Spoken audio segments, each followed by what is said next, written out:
नमस्कार फ्रेंड, स्वागत है आपके अपने YouTube चैनल एजुकेशन टेक 20 पर। आज इस वीडियो में मैं आपको MS ऑफिस के एक ऐसे चीज़ के बारे में बताने वाला हूँ जिसका इस्तेमाल आप लगभग हमेशा करते होंगे, आए दिन आप उसका इस्तेमाल करते हैं। अब आज जो ट्रिक मैं बताने वाला हूँ, अगर आप उसे सीख जाएंगे और समझ लेते हैं तो आप एक एक्सपर्ट की तरह इसमें पारंगत हो जाएंगे। जी हाँ, तो मैं बात कर रहा हूँ MS ऑफिस में टेबल के बारे में। तो आप नॉर्मली टेबल तो हमेशा बनाते होंगे कभी ना कभी। अगर MS ऑफिस में आप काम करते हैं, अगर कोई डेटा तैयार करना हो तो आप MS ऑफिस के टेबल ऑप्शन का इस्तेमाल ज़रूर करते होंगे, जिसमें आप अपने डेटा को डिस्प्ले करते हैं। तो आपका डेटा किसी भी तरह का हो सकता है। तो जनरली क्या है कि अगर हमें कोई टेबल बनाना होता है तो हम यहाँ इंसर्ट में आते हैं और यहाँ से इस इंसर्ट टेबल से हम टेबल को इंसर्ट करते हैं। तो ये जो ऊपर की बॉक्सेस दिख रहे हैं आपको, अगर हम लोग इसे सेलेक्ट करते हैं तो ऊपर की ये जो कॉलम बनने जाती है, और अगर जैसे ही नीचे आते हैं तो ये उस हिसाब से रो बनने लगती है। तो अभी हम लोग कुछ ऐसे ही एक टेबल इंसर्ट कर लेते हैं। तो अभी हम लोगों ने कुछ इस तरह से एक टेबल इंसर्ट कर लिया। अगर आप चाहते हैं कि एक अलग तरीके से टेबल इंसर्ट करना हो तो उसके लिए हमारे कीबोर्ड का जो नंबर की होता है उसमें प्लस और माइनस का बटन होता है, उसका इस्तेमाल करके भी आप टेबल इंसर्ट कर सकते हैं। उसके लिए सिंपली हम इंसर्ट करने के लिए अपने कीबोर्ड से टाइप करना पड़ता है पहले एक प्लस, और जितनी आपको टेबल के कॉलम की चौड़ाई चाहिए, विड्थ कितनी चाहिए, उसको आप जितना चाहें उतना माइनस से लिखते चले जाइए। फिर उसके बाद टाइप करिए प्लस, फिर उसके बाद माइनस, फिर उसके बाद प्लस, फिर उसके बाद माइनस, फिर प्लस, फिर माइनस, फिर प्लस। तो ऐसा करने से क्या होगा, तो इन प्लस के बीच का जो ये माइनस वाला हिस्सा है, यानी 1, 2, 3 और 4।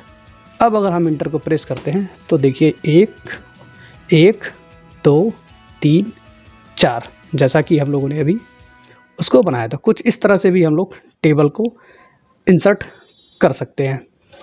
अगर हम बात करें, अगर इस टेबल को हम एक नंबर दे देते हैं, जैसे मैं इसको कैपिटल में A, B, C, एक और इंसर्ट कर लेता हूँ D।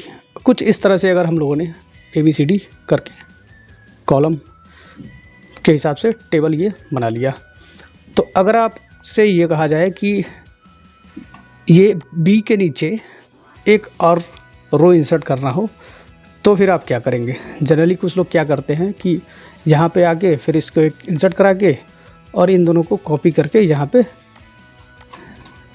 कॉपी करके इस तरह से, और फिर यहाँ पे आके इसको पेस्ट करके कुछ इस तरह से इंसर्ट करा लेते हैं। अगर इसका एक छोटा सा और आसान तरीका भी है, अगर आप इसको इस्तेमाल करेंगे तो आप समझ जाएंगे। आपको जिस भी रो के नीचे एक नई रो इंसर्ट करनी हो तो उसके लिए सिंपली आप यहाँ उस रो के सामने आ जाइए जिसके नीचे इंसर्ट कर दिया, और यहाँ वाले इस वाले हिस्से के पास, और सीधे इंटर को प्रेस कर दिया। आप देखिए आपका एक नया रो इंसर्ट हो चुका है। और भी कुछ तरीके हैं जिसके हिसाब से आप रो इंसर्ट कर सकते हैं। आप ऐसे सेलेक्ट करके अगर आप नीचे कर लेंगे तो इस तरह से भी रो इंसर्ट हो जाएगा।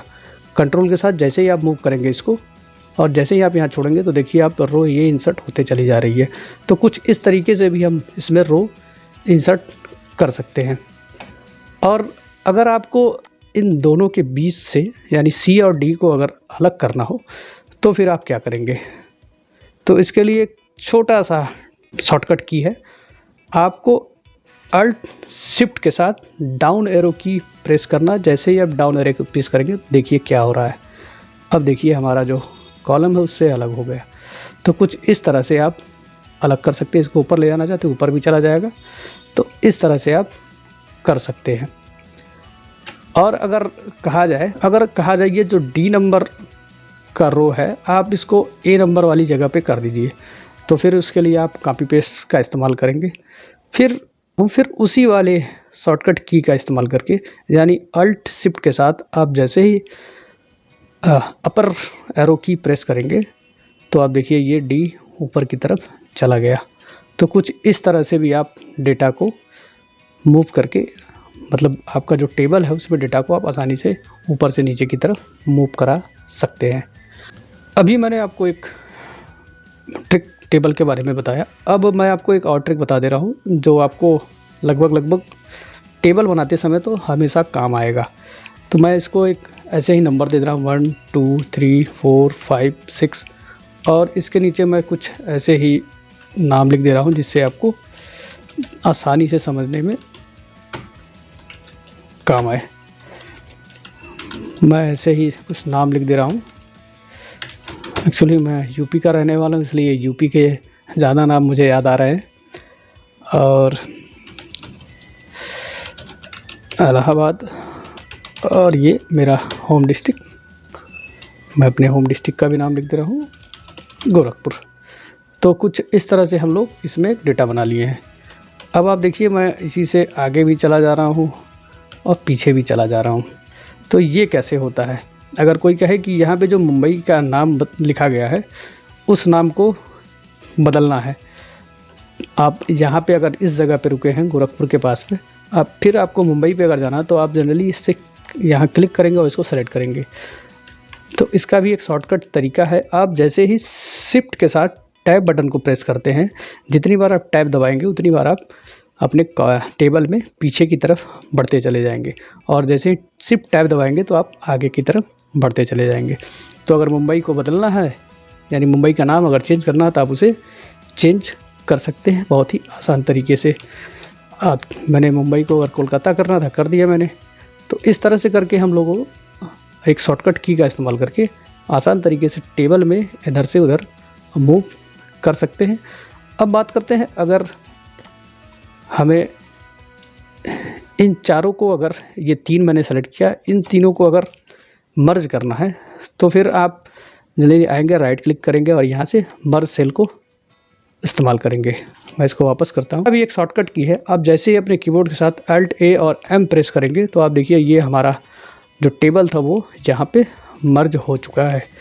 अब अगर इस पर आप स्प्लिट करना चाहते हैं, यानी आप इसमें कई हिस्सों में बांटना चाह रहे हैं इस मर्ज वाले हिस्से को, तो उसके लिए आप सिंपली राइट क्लिक करेंगे और उसके बाद आएंगे स्प्लिट सेल में। आप जितने भी कॉलम में इसको बांटना चाहते हो उतना यहाँ से आप नंबर सेलेक्ट कर लिए। अगर हम लोग इसमें 6 7 जितना करना चाहते हैं, ये देखिए उतने ही कॉलम में बढ़ जाएगा।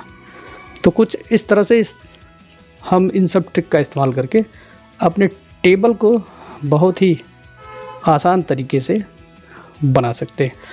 अब अगर बात ये होती है कि इस जो लखनऊ है, मैं इसको इसमें मूव करा देता हूँ और इसकी स्पेलिंग भी सही कर देता हूँ। जैसे कि ये लखनऊ लिखा हुआ है और इसका डायरेक्शन चेंज करना हो तो फिर आप क्या करेंगे? तो इसका भी एक तरीका आसान सा हो सकता है, आप जानते हो। आप राइट क्लिक करेंगे, इस वाले सेल को सेलेक्ट करके राइट क्लिक करेंगे और यहाँ पे आ जाएंगे टेक्स्ट डायरेक्शन में। टेक्स्ट डायरेक्शन में आने के बाद यहाँ 3 टेक्स्ट का ओरिएंटेशन दिख रहा है, आप यहाँ प्रीव्यू भी देख लेंगे। जैसे अगर हम इसको सेलेक्ट करते हैं तो कुछ इस तरह से दिखाई देगा, इसको सेलेक्ट करेंगे तो कुछ इस तरह से दिखाएगा। यानी अगर हम लेफ़्ट वाला सेलेक्ट करते हैं तो जो टेक्स्ट का डायरेक्शन होगा यानी वो नीचे से ऊपर की तरफ लिखा हुआ होगा। अगर हम राइट वाला सेलेक्ट करते हैं तो ऊपर से नीचे की तरफ लिखा हुआ, और अगर हम ये ऊपर वाला सेलेक्ट करते हैं तो वो लेफ़्ट टू राइट वाला हो जाएगा। तो अभी हमें ऊपर से नीचे की तरफ वाला ऑप्शन को हम सेलेक्ट करते हैं और अब देखिए टेक्स्ट डायरेक्शन जो है वो चेंज हो चुकी है। यानी अब लखनऊ जो होता है वो थोड़े से ऊपर से नीचे की तरफ, नीचे से ऊपर की तरफ हो चुका है। और आप जैसे ही यहाँ पे चेंज करेंगे तो यहाँ पे उसी हिसाब से जो भी हमारे ये डायरेक्शन चेंज करने का ऑप्शन तो वो भी उसी हिसाब से बदल जाएगा। तो कुछ इस तरह से एक शॉर्टकट की का इस्तेमाल करके हम अपने टेबल को बहुत ही मज़ेदार तरीके से बना सकते हैं। और इन सबों की, जैसे ये अभी इनकी ओरिएंटेशन देख लीजिए, ये अभी जिसके अलाइनमेंट जो है वो अभी ये हमारे लेफ़्ट साइड में है।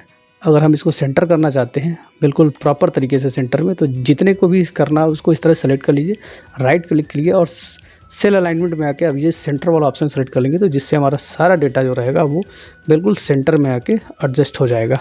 अगर हम इस रो को चौड़ा भी करेंगे तो वो देखिए बिल्कुल बीचों बीच में वो इस तरह से कुछ दिखने लगेगा। तो कुछ इस तरह से हम लोग छोटे छोटे ट्रिक का इस्तेमाल करके बहुत ही आसान, मज़ेदार और टेक्निकल बना सकते हैं। आप जब भी कहीं भी इस तरह से आप टेबल वगैरह बनाएंगे तो जो सामने वाला होगा वो बिल्कुल ये कहेगा कि आप तो एकदम बिल्कुल एक्सपर्ट हो। जी हाँ, आप इस तरह से अगर आप टेबल वगैरह बनाएंगे तो मैं उम्मीद करता हूँ कि आप अपने काम को बहुत ही कम समय में और आसान तरीके से कर लेंगे। तो मिलते हैं इसी तरह किसी और मज़ेदार टेक्निकल वीडियो में। तब तक के लिए नमस्कार दोस्तों।